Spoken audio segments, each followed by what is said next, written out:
This is the Scarlet Vault. Stored away here in the rust-red rooms are items too powerful, too dangerous to exist. You may consider me the custodian and protector of this abominable museum of terrors.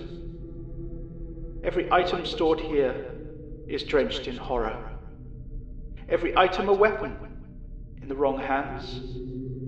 And every item has a story. Perhaps you would like to hear one.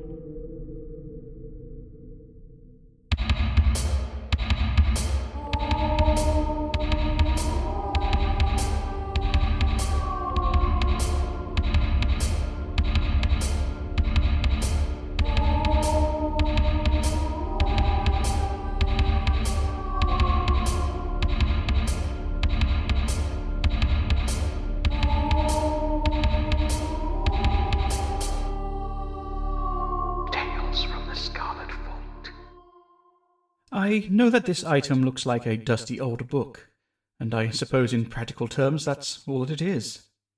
I can't tell you the title of this ancient tome, or even what the book is about, as no one left alive knows.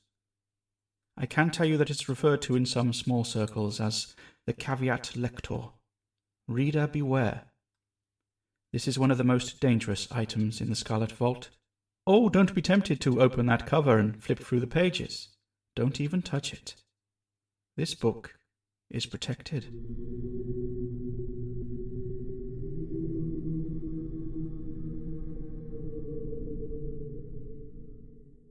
Somerset. The summer of 1967. The two motionless ravens perched on either side of the iron gate might almost have been mistaken for real birds. Only when Algernon Gervais pushed the heavy gate between them open and they did not move a muscle was he again reassured that they were indeed merely exquisite statues, bronze finished in a charcoal patina. Two gatekeepers patiently guarding Marcham Manor from thieves and intruders, he surmised. His face flushed red as he realised he could fall into either classification. Later he had discovered that they were not there to keep something out, but to keep something in. Gervais walked through the once immaculate garden, already going to ruin due to lack of care, and admired the pale brick edifice of Marcham Manor. He remembered the last time he had visited, around 5 years ago now, only to be rudely turned away by the late Lord Marcham. Stubborn old fool. Still, he pondered hopefully, things were different now. The manor and its possessions had a new owner. As he got closer to the formidable oak front door, the noise of dreadful hippie music drifted out at him, as did some rather suspicious smells. As did the sound of laughter, and the clink of bottles. It was only 10 a.m, for goodness sake. Everything he had heard about the decline of the Marchams was true, it seemed. And that was very good for him. Before he could knock on the door, someone inside let him in. A pretty teenage girl, hair in braids, a slightly spaced-out look on her face. She squinted at him. "You're not the law, are you?" "Most certainly not." He was offended. "Oh, goody." She smiled. "You can come in." He accepted the invitation. Once inside the great hall, he looked the girl up and down lasciviously. If she was handing out free love that morning, he would gladly have accepted. But he turned straight to business. "Are you Lady Marcham, by any chance?" The girl snorted. "I wish. No, I'm Moonchild. That's my given name." Moonchild? What sort of name was that? "I imagine Clementine's still upstairs, sleeping off last night's revelries," she explained. "Why don't you wait in the drawing room? I expect she'll come down eventually." Gervais coughed. I'm here about a book. I did have an appointment with her ladyship." "So formal," Moonchild mocked, leading him into what he presumed was the drawing room.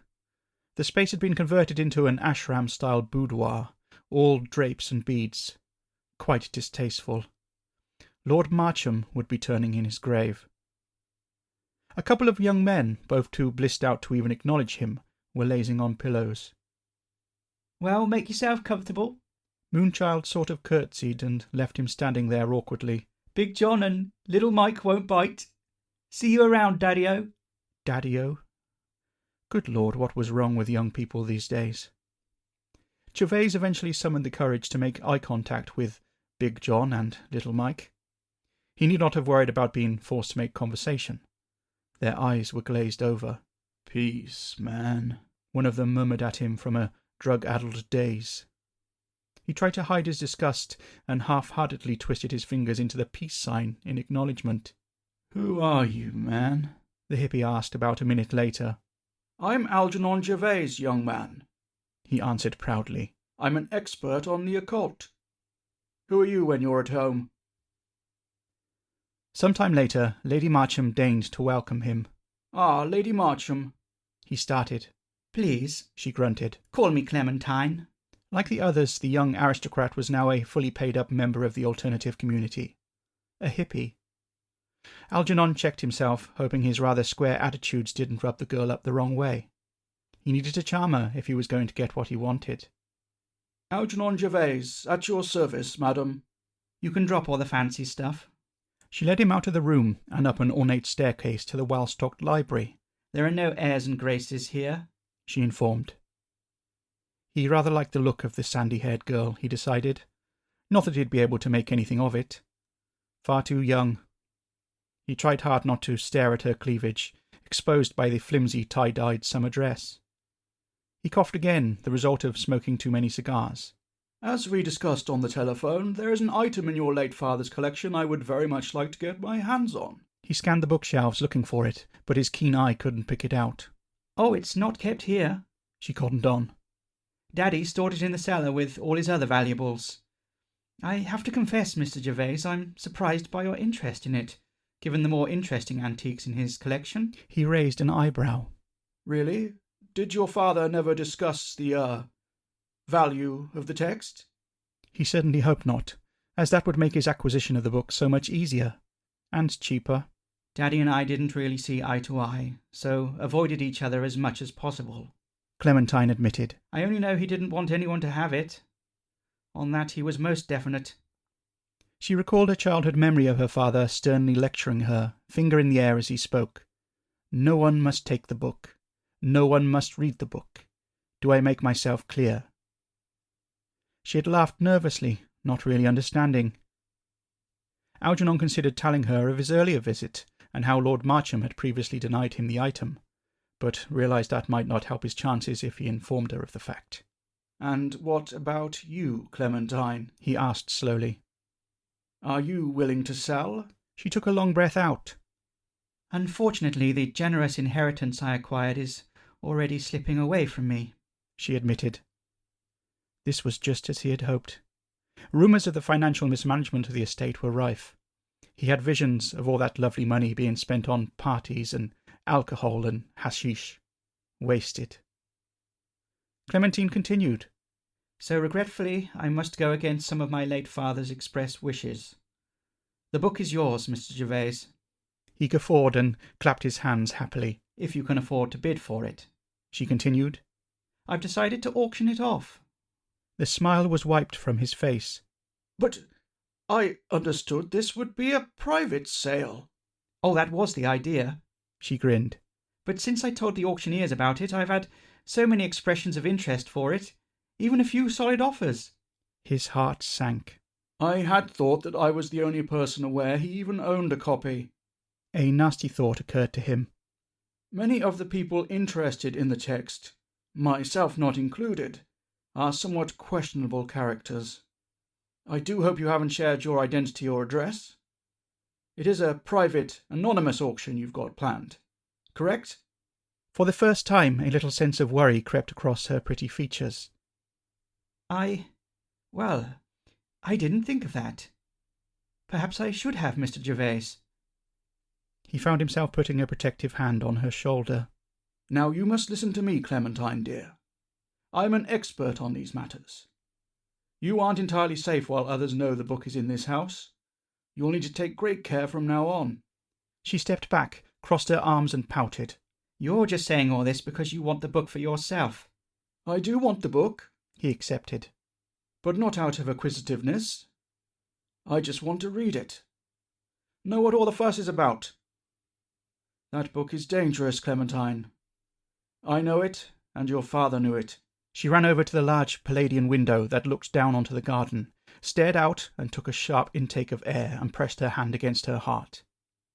Gervais walked over and squinted out of the dirty glass, keen to see what had disturbed her. He saw only the walled garden, slightly overgrown, and the gate he himself had come in earlier. "What's the matter?" he asked, concerned at the frozen fear on her face. Clementine stammered. Daddy always said the ravens on the gate would protect his precious book. I thought he was just joking. I don't understand. Gervais looked out of the window once more. This time he noticed that the 2 sentry birds had left their perch. His head swung back to face the stunned girl. "The book, Clementine, where is it? You must take us to it at once. If it's still there." That was when they heard the screaming. They rushed downstairs to the scene of the disturbance, Gervais out of breath when they reached the entrance hall. The front door was ajar, and as they got closer, the feet of a body sprawled outside across the front steps became visible. Clementine recognized the sandals. It was Moonchild, lying dead, clutching a raffia shopping bag. The top half of her body was a mess of blood and hair. "Oh, God!" Clementine covered her mouth. "What happened to her?" Gervais yanked up his trouser legs and squatted next to the body. The girl was leaking blood everywhere, her skull torn open, and, horribly, her brain was exposed to the air. Were those fragments of it over on the concrete a few feet away? He shuddered to think. "Did she slip and fall, do you think?" "I don't think banging your head could do that much damage to someone," Gervais muttered, looking ominously upwards towards the sky. "I'd say she's been pecked to death. Wouldn't you?" A bird shrieked above them, and Clementine shuddered. Some of the other house guests were watching fearfully from a distance, having been disturbed from their drink and drug-induced stupor by the commotion. Clementine ignored them and pointed with a shaking hand. "What's that she's got in the bag?" Gervais had a strong suspicion, so very gingerly pulled the bag free of the body and took it inside, watching at all times for the ravens. He slowly opened the bag and showed her the contents. "Looks like your friend here wasn't really a friend at all. The girl must have brought forward her plans to steal it from you when I turned up." Clementine broke down in tears. "Oh, Mr. Gervais, what are we going to do?" "What are we going to do?" he repeated. "I should say that's your problem, Clementine. Inherited from your father. Not my responsibility." "But what about the book?" she shouted, knowing it might keep him on her side.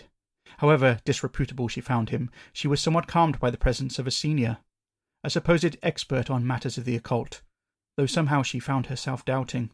"You'll keep it locked away inside this house, if you've got any sense, girl. Forever. Those ravens only attacked when someone tried to take it away, after all." As he said the words, a thought occurred to him. He pushed the front door closed with his boot. "So I should be all right if I just take a quick look, shouldn't I?" He took the book from the bag and resolved to read as much of it as he could. This could be his last chance to satisfy his desire to know the content, after all. "I'm not going anywhere with it," he shouted to any creatures that might be listening outside the door, which he firmly bolted with his free hand. "I'm just reading it. There's no harm in reading a book, is there?" As he creaked the spine open, Clementine backed away from him. "Mr. Gervais, I don't think you should do that," she spoke quietly. "Daddy always said that no one should read the book." "No harm in it," he repeated confidently, turning to the first page with writing on it. "These occult thingies have rules, you know. As long as I don't try to take the book past the threshold, I should be fine." His eyes widened as he started to read and understand the content. He was so engrossed that he didn't immediately notice the bird swoop from where it had been hiding inside the manor house, mighty wings extended, talons reaching for his eyeballs. It was the last thing he would ever see. Clementine gasped.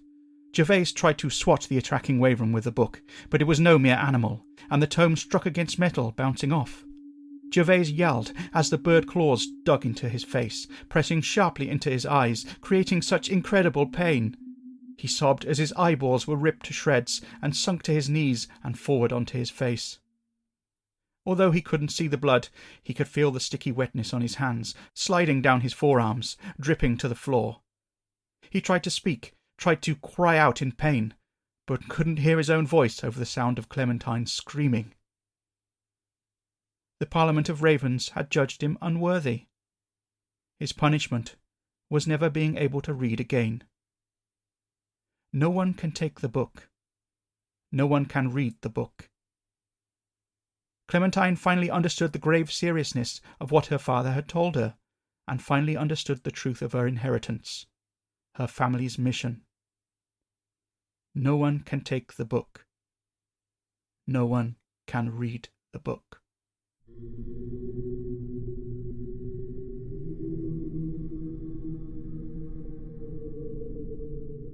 It was quite some considerable effort for the Scarlet Vault to acquire the caveat lector. It was decided that we had to own it for safekeeping after the deeds for Marcham Manor and all its possessions were stolen from Lady Clementine by some unscrupulous property developers. This was in 2019, so the old woman had guarded it well for 5 decades. The Ravens didn't give me any trouble during the transfer. I like to think that they trust me. Perhaps they are a little afraid of me as well. I admit that occasionally I have been tempted to take a peek inside the covers of this mysterious book, but so far I've been able to restrain myself. The black wings of its guardians, ever watchful, are fluttering above us. Can you hear them